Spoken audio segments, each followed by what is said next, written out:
یا ابا سفیان جئتکم بکرامت الدنیا والآخرہ، ابو سفیان دنیا اور آخرت کی عزت چاہیے تو میرے پیچھے چلنا پڑے گا، اس کے علاوہ کوئی راستہ نہیں ہے، کوئی راستہ نہیں ہے، کوئی راستہ نہیں۔ ایک ہی طریقہ باقی ہے، ایک ہی راستہ باقی ہے، وہ ہے محمد الرسول اللہ۔ لا یؤمنون حتی یحکموک فیما شجر بینہم، اپنے ہر معاملے میں جب میرے نبی آپ کو فالو کریں گے تو میں ان کا بن جاؤں گا، یہ میرے بن جائیں گے۔ یہ مانگیں گے میں دوں گا، یہ سوال کریں گے میں پورا کروں گا، یہ مدد مانگیں گے میں مدد کروں گا۔ کیوں ہماری دعائیں اٹکی ہوئی ہیں؟ کہ ہم باغی لوگ ہیں، ہم باغی مسلمان ہیں، ہم باغی مسلمان ہیں۔ شام پہ پہلا اٹیک ہوا، عمرو بن عاص رضی اللہ تعالیٰ عنہ، 8,000 کا لشکر، ان کو روم کو خبر ہو گئی تھی تو انہوں نے 1,00,000 کا لشکر بھیج دیا تھا۔ جرجیس اس کا سالار تھا، رومن بادشاہ کا بھائی، تو وہ 8,000 1,00,000 نے ان کو گھیرے میں لے لیا۔ تو حضرت واصلہ رضی اللہ تعالیٰ عنہ اس جنگ میں شریک ہیں، وہ کہتے ہیں کہ ہمیں یقین ہو گیا آج ہماری قبریں یہاں بنے گی، اور عرب کی عادت تھی جنگ میں شعر پڑھتے تھے ابھارنے کے لیے، لیکن حضرت واصلہ فرماتے ہیں اس دن ہمیں شعر بھول گئے، ہماری زبان پہ ایک لفظ تھا، یا رب محمد انصر امت محمد، اے رب محمد امت محمد کی مدد فرما۔ کہ یہ ہماری زبان پر تھا، تلوار ہاتھ سے چل رہی تھی، زبان اللہ کو پکار رہی تھی۔ حضرت عبداللہ بن عمر، حضرت عمر کے بیٹے بھی اس جنگ میں شریک ہیں، فرماتے ہیں جب سورج ڈھلا تو ہم بار بار آسمان کو دیکھ رہے تھے، میں نے جب اوپر نگاہ دوڑائی تو میں نے دیکھا انفرجت فی السماء فرجۃ، آسمان کا دروازہ کھل گیا، وخرجت منہا خیول شہب، اور اس سے شہابی رنگ کے گھوڑے اور ان کے اوپر سوار، ان کے سروں پہ سفید پگڑیاں، اور سب سے آگے ایک سوار تھا جس کے ہاتھ میں لمبا نیزہ تھا، وہ وہاں سے پکار رہا تھا، ابشروا یا امت محمد، اے امت محمد تمہیں بشارت، قد اتاکم اللہ بالنصر، اللہ تمہاری مدد کو آ گیا۔ فرماتے ہیں وہ ایسے آئے اور ہمارے اندر غائب ہو گئے، اور آدھے گھنٹے بعد 1,00,000 کا لشکر دوڑ رہا تھا 8,000 کے سامنے۔ کبھی ہم بھی تم میں بھی چاہا تھی، کبھی ہم بھی تم میں بھی راہ تھی، کبھی ہم بھی تم بھی تھے آشنا، تمہیں یاد ہو کہ نہ یاد ہو۔ میرے نبی کی زندگی مکمل نمونہ ہے، مکمل، اس کو فالو کرنا ہے، پھر بلڈر بنو، ذمہ دار بنو، پھر ڈاکٹر بنو، پھر تاجر بنو، سائنسدان بنو، عورت ہے مرد ہے جو بھی ہے، کامیابی اس کے ماتھے کا جھومر بن جائے گا کہ وہاں ایک ہی سکہ چلتا ہے، وہ محمد رسول اللہ۔ تو بھائیو، مجھے یہی مختصر بات کرنی تھی کہ اس دنیا کے پیچھے ان دو ہستیوں کو پیچھے نہ کرو، ان کو ناراض نہ کرو۔ یزید نے اہل بیت کا خون کیا، اور اتنا بڑا واقعہ ہے کربلا کہ دنیا کی تاریخ میں نہ پہلے کبھی ہوا نہ بعد میں کہ رسول کی نسل کے 18 نوجوان ذبح کر دیے جائیں۔ یزید 90 لاکھ مربع میل پہ حکومت، 90 لاکھ مربع میل، ٹھیک، 42 سال کی عمر میں مر گیا ہے۔ اس کا بیٹا معاویہ بن یزید رحمت اللہ علیہ 22 سال کی عمر میں تخت پر بیٹھا۔ باپ نے 3 بر اعظم میں حکومت پھیلائی ہوئی ہے، دادا نے پھیلائی تھی، باپ نے اس کو بڑھایا۔ یزید کے زمانے میں بھی فتوحات ہوئی، اب یہ 3 بر اعظم پر اس نوجوان کی حکومت ہے، یہ بلڈر نہیں ہے، یہ بادشاہ آج کل کے صدر وزیر نہیں ہیں، 2 ٹکے کی ان کی قیمت کوئی نہیں ہے، مطلق بادشاہ ہے۔ 40 دن حکومت کی اور سارے خاندان کو بلایا اور کہنے لگا، اب تصور کرو 22 سال کا ایک شہزادہ ہو، وہ 3 بر اعظم اس کے سامنے ایسے جھکا ہوا ہو تو اس کو کیسے آپ میئر کر سکتے ہیں؟ جبکہ کاغذ کے نوٹ نہیں تھے، سونا تھا، چاندی تھی، ہیرے تھے، اصل دولت تھی۔ یہ کاغذ کوئی دولت ہے؟ یہ تو یہودیوں نے آپ کو بیوقوف بنایا ہوا ہے۔ انہیں سب کو اکٹھا کیا، اس نے ایک چھوٹا سا خطبہ دیا، کہنے کا کانا ابی جبارن، میرا باپ ظالم تھا، اس نے اہل بیت کا خون کیا، اور جس تخت کے نیچے اہل بیت کا خون ہو میں اس پہ لعنت بھیجتا ہوں، یہ ہے تمہاری سلطنت، جس کو چاہو دے دو، میں بری ہوں۔ 3 بر اعظم کی حکومت اللہ رسول پہ قربان کر کے گھر بیٹھ گیا، اور آج اس کو کس عزت کے ساتھ میں سنا رہا ہوں۔ اس کے باپ کو بولتے ہوئے میرا لہجہ کیسا تھا، اور اس کے بیٹے کو بولتے ہوئے میرا لہجہ کیسا ہے۔ 3 بر اعظم کی سلطنت چھوڑ دی کہ اس کے نیچے اہل بیت کا خون ہے، مجھے نہیں چاہیے۔ تو اللہ اور اس کے رسول کو راضی کرنے کے لیے بڑے سے بڑا سودا بھی سستا ہے، بڑے سے بڑا سودا بھی سستا ہے۔ ایک صحابی آئے، یا رسول اللہ، میرے پڑوسی ہے، اس کی کھجور ایسے میرے گھر میں آتی ہے، اس پر جب پھل پکتا ہے تو وہ گرتا ہے، میرے چھوٹے چھوٹے بچے اٹھا کے کھانے لگتے ہیں، ادھر سے بھاگ کے آتا ان کے منہ سے نکال لیتا ہے۔ اس کی تو محنت کریں کہ اتنی سخت، وہ منافق تھا، اس کی اتنی سختی نہ کرے۔ تو آپ نے اسے بلایا، کہا بھائی ایک سودا کرتے ہو؟ کہا جی، یہ کھجور مجھے دے دو اور میں جنت میں کھجور دن لے کے دیتا ہوں۔ کہنے لگا یا رسول اللہ، کوئی اور آپ فرماتے تو میں ضرور حاضر کر دیتا، یہ کھجور تو مجھے میرے بچوں کو بہت پسند ہے، میں تو معافی چاہتا ہوں۔ اٹھائی منافق، تو اس نے معافی مانگنی تھی۔ وہاں ایک صحابی بیٹھے تھے، ابو الدحداح، جب وہ چلا گیا تو کہنے لگے یا رسول اللہ، اگر میں آپ کو یہ کھجور لے کے دے دوں تو مجھے جنت میں کھجور لے کر دیں گے؟ کہنے لگے ہاں، سودا پکا ہے۔ تو وہ گیا اس کے پیچھے، کہنے لگا بھائی کھجور بیچو گے؟ کہا نہیں۔ کہا بھائی بیچ دو۔ ارے جا، میں نے رسول اللہ کو نہیں بیچی، تجھے کیسے بیچوں گا؟ انہوں نے کہا منہ مانگی قیمت لے لے۔ منہ سے بول کیا لینا چاہتا؟ ابو الدحداح کا باغ تھا تیار، 600 کھجوریں، میں ذمہ دار ہوں، مجھے پتا ہے کہ 600 کھجوروں کی کتنی قیمت ہوتی ہے۔ جیسے آپ بلڈنگ کو جانتے ہیں، میں نہیں جانتا، آپ ذمہ داروں کو نہیں جانتے، میں جانتا ہوں۔ 600 کھجوروں کا باغ۔ تو اس نے اس کو لاجواب کرنے کے لیے کہا اپنا باغ دے دے، کھجور لے لے۔ اب یہ کہتا ہے پھرو تو نہیں، اب لوگ تاجر بیٹھے ہیں، اس کے بول کی طاقت دیکھو، اس سے کہہ رہا ہے اب معاہدے سے پھرو گے تو نہیں؟ انہوں نے کہا میں پاگل ہوں جو پھرا ہوں، میں نے 600 کھجوروں کا باغ لگ گیا۔ پھر انہوں نے کہا چل ڈن، 600 کھجوروں کا باغ تیرا اور یہ کھجور میری۔ اور وہاں سے سیدھا گیا اپنے باغ میں۔ کھجوروں کا زمانہ تھا تو مدینے والے کھجوروں کے پھل کے زمانے میں باغ میں شفٹ ہو جاتے تھے، چھوٹے چھوٹے بنائے ہوتے تھے کمرے، وہاں بچے وہ سب رہتے تھے، کھجوروں کی پہرہ داری بھی اور توڑنا بھی۔ تو وہ ہائے قربان جاؤں نبی کے صحابہ پر، وہ باغ میں اندر نہیں گئے، باہر کھڑے ہو کہ کہیں نیت نہ بدل جائے اتنا بڑا باغ دیتے ہوئے۔ باہر سے پکارا ام الدحداح بیگم، کہ جی، کہ باہر آ جاؤ، بچوں کو بھی لے کے آ جاؤ۔ کیا ہوا؟ کہا میں نے باغ بیچ دیا۔ انہوں نے کہا کتنے میں؟ کہ جنت میں کھجور مل گئی۔ وہ کہنے لگی ربح البیع ربح البیع ربح البیع، واہ ابو الدحداح کیا سودا کیا تو، کیا سودا کیا تو۔ ارے کہ عورتیں زیادہ شور میں جاتی، مروا دیتا ہے کہ بچے کے تو کھاسیں تمہیں کہ تو کھاساں، کہ ربح البیع۔ اس کے بعد بھاگا ہوا آیا اللہ کے نبی کے پاس، یا رسول اللہ میں نے کھجور خرید، آپ اس انصاری کو دے دے۔ تو آپ نے پوچھا کتنے میں خریدی ہے؟ کہ سارا باغ دے دیا ہے، کھجور لے لی۔ آپ نے کہا پہلا سودا کینسل، کم من عذق رداح ودار فیاح لأبی الدحداح۔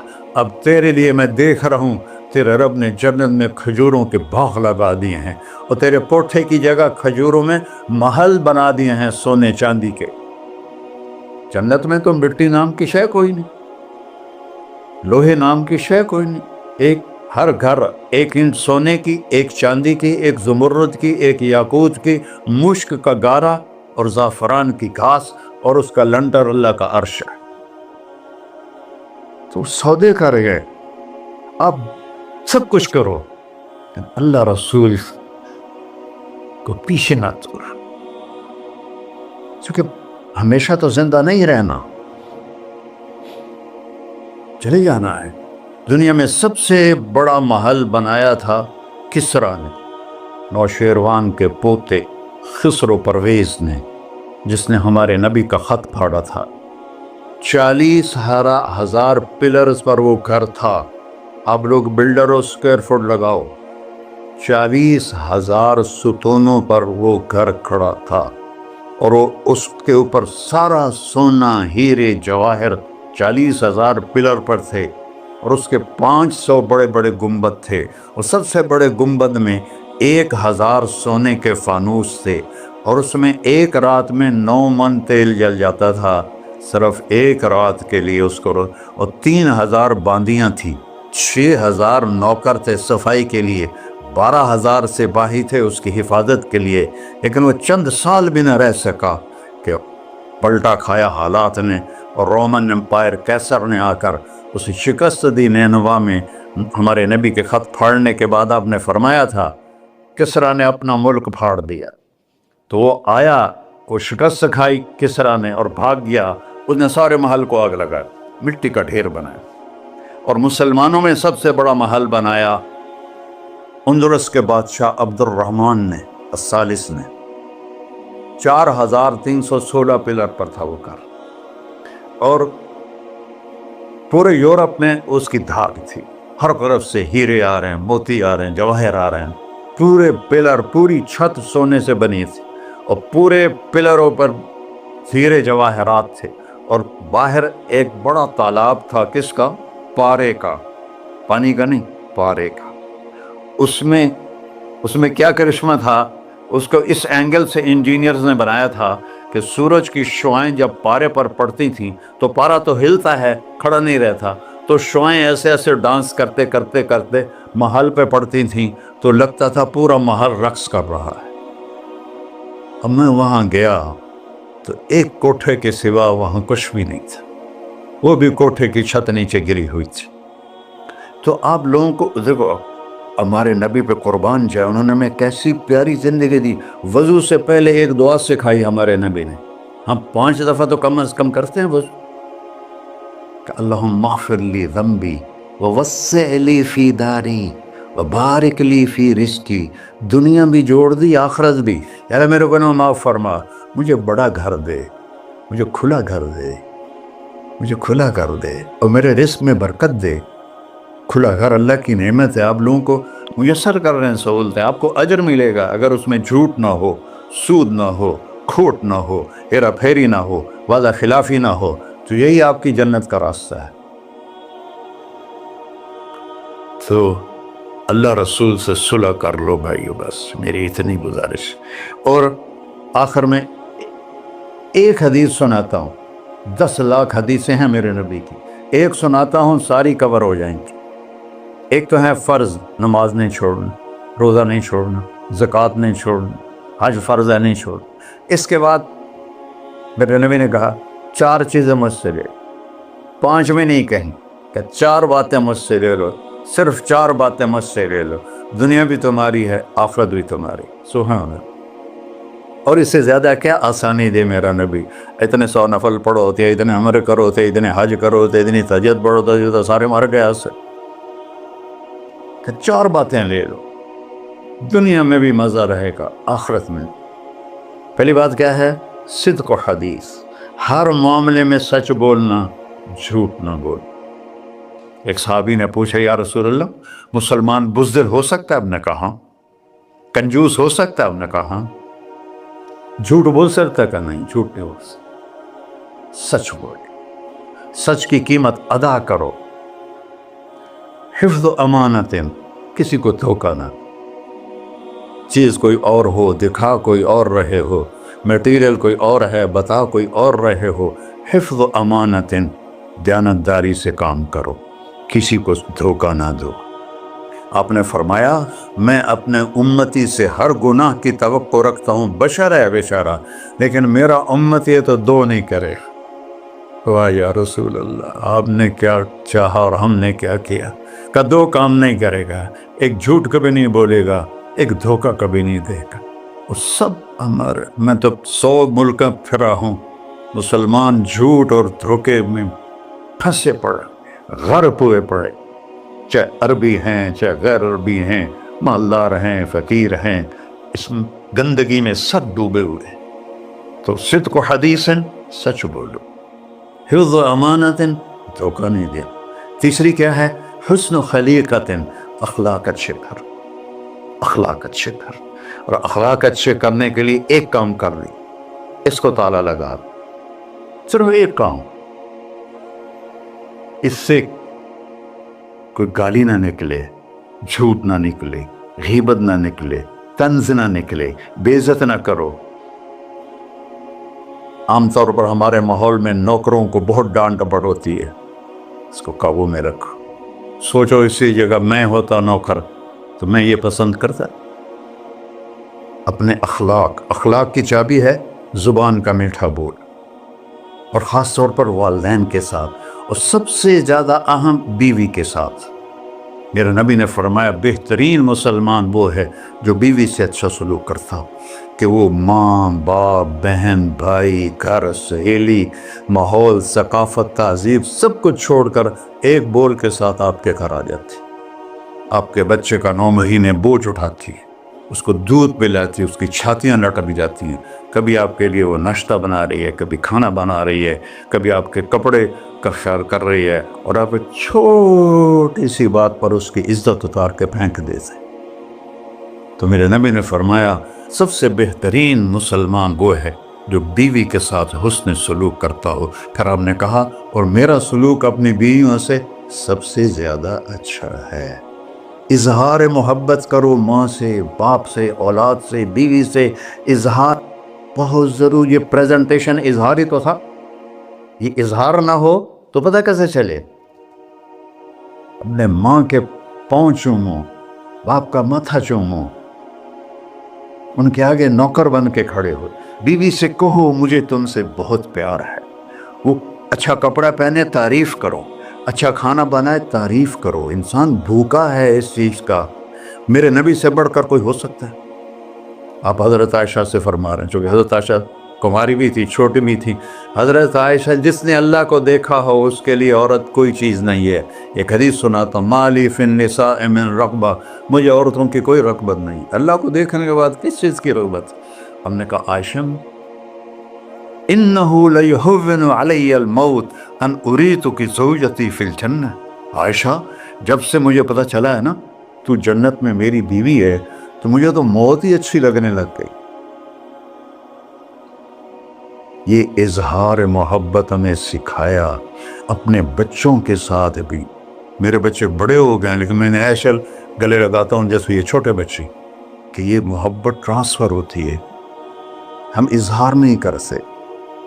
تو بچوں پر اپنی رائے مسلط نہ کرو، کہ وہ بڑے ہو جائیں تو شریعت نے ان کو حق دیا ہے، اس سے آپ کا گھر خوبصورت بن جائے گا۔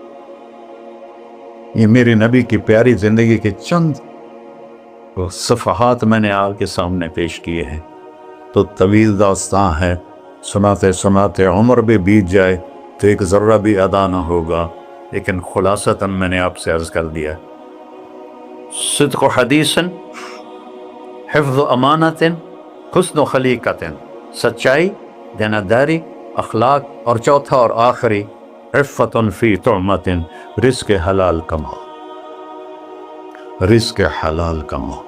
من امسا قالا بعمل یدہ امسا مغفورا لہ، مسلم شریف کی حدیث ہے، جو صبح سے شام تک اپنے دنیا کے کاموں میں حلال اور رزق کی تلاش میں تھک کے گھر جاتا ہے، اس کے اس دن کے سارے گناہ معاف ہو جاتے۔ کتنا بڑا عمل ہے رزق حلال! بندگی بن جاتا ہے۔ آپ نے ایک صحابی کو دیکھا، ان کے ہاتھوں پہ چھالے نہیں، وہ جو مزدوروں کے نشان ہوتے ہیں کئی چلا چلا کے، وہ تھے۔ تو آپ نے اس سے پوچھا سعد یہ کیا ہے؟ کہ یا رسول اللہ بچوں کے لیے روزی کماتا ہوں، اپنے ہاتھ سے کام کرتا ہوں، تو میرے ہاتھوں پہ یہ نشان پڑ گئے۔ تو آپ نے ان کا ہاتھ ایسے پکڑ، سب کو دکھا کر ایسے اس کا بوسہ لیا، پھر فرمایا جو ہاتھ بچوں کو حلال کھلاتے ہوئے ایسا ہو جاتا ہے اس پہ جہنم کی آگ حرام ہو جاتی۔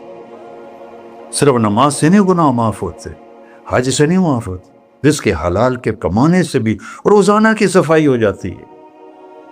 تو ابھی سودا ہے اللہ رسول سے کر لو تو موج ہی موج ہے، اور اگر انہیں بکھیڑوں میں پڑے رہے تو مر کے زیرو ہی ہونا ہوتا ہے، کچھ بھی ساتھ نہیں جاتا۔ تو اللہ مجھے بھی توفیق دے، اللہ آپ کو بھی توفیق دے کہ ہم اپنے نبی کی زندگی کو اور اپنے رب کو سامنے رکھ کر زندگی گزاریں، اور آپس میں اگر لڑے ہوئے ہو صلح کر لو، آپس میں کوئی لڑو، دیکھو جھگڑا ہو جاتا ہے، بول چال بند نہ کرو، جھگڑا ماں سے بھی ہو جاتا ہے، باپ سے بھی، بیوی سے، بول چال بند نہ کرو، نہیں بس ساڈا بائی کاٹ۔ ہم تو پنجابی لوگ ہیں، دیہاتی کو تھوڑی اونچ نیچ ہو جائے تو ہماری لینگویج اساں لیکا چھک دیتا ہے، سمجھو، ہم نے لکیر لگا دی ہے، نہ انہاں دے مرن تے جاونا ہے، نہ انہاں دی شادی تے جاؤ، یہ ساڈے جنازے وچ بھی نہ آم۔ اللہ میرے گاؤں میں جنازہ تھا، میرا اپنا عزیز، اس کی والدہ فوت ہو، تو رشتہ داروں میں قریبی رشتہ دار جنازے میں پہلی صف میں کھڑا تھا، تو جنازے پر تو سب کے دل نرم ہو جاتے ہیں۔ جب اس نے دیکھا نا کہ میاں صادق میری ماں دے جنازے چوں باہر نکل جا، یہ تہذیب ہے ہماری۔ تو جھگڑا ایک فطری چیز ہے، لیکن بول چال بند نہیں کرنی ہے، دل میں نفرت نہیں پالنی ہے، اس کو صاف کر کے معاف کرنا ہے۔ اللہ بہت خوش ہوتا ہے، اور میاں بیوی میں جھگڑا ہو جائے اور وہ صلح کر لیں، اللہ ان کے پچھلے سارے گناہ معاف کر دیتا ہے۔ کیا مزے کی بات۔ السلام علیکم۔ دعا فرما ہے۔ اچھا بھائی بیٹھ جائیں، دعا کر لیں۔ انت اہلہ وصلی علی محمد کما انت اہلہ وفعل بنا ما انت اہلہ انک اہل التقوی و اہل المغفرہ۔ یا تا یہ سارے دوست احباب تیری محبت میں آئے ہیں، ہم سب نے تیرے نام کو زندہ کیا ہے، ہماری یہ محفل قبول فرما اور ہماری یہ مجلس قبول فرما، اور یا اللہ جو کچھ کہا ہے اس کے مطابق ہماری زندگی بنا دے، اور یا اللہ جو ہم نے نیت کی ہے کہ غزہ کے مسلمانوں کو گھر دینا ہے، چھت دینی ہے، ان سب کو، یہ کسی ایک آدمی کے بس کا کام نہیں ہے، یہ سارے مل کر کریں، ہم بھی کریں، اس لیے ہمیں توفیق نصیب فرما۔ تیرے نبی کا فرمان ہے جو میری امت کی دنیا کا خیال نہیں کرتا وہ مجھ سے نہیں ہے، اور اس وقت سب سے محتاج امت غزہ کے اہل ایمان ہے۔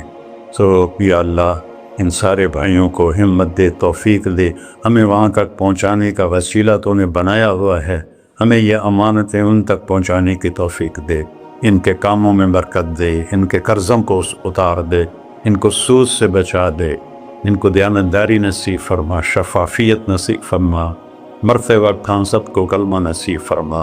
وصلی اللہ علی نبی الکریم۔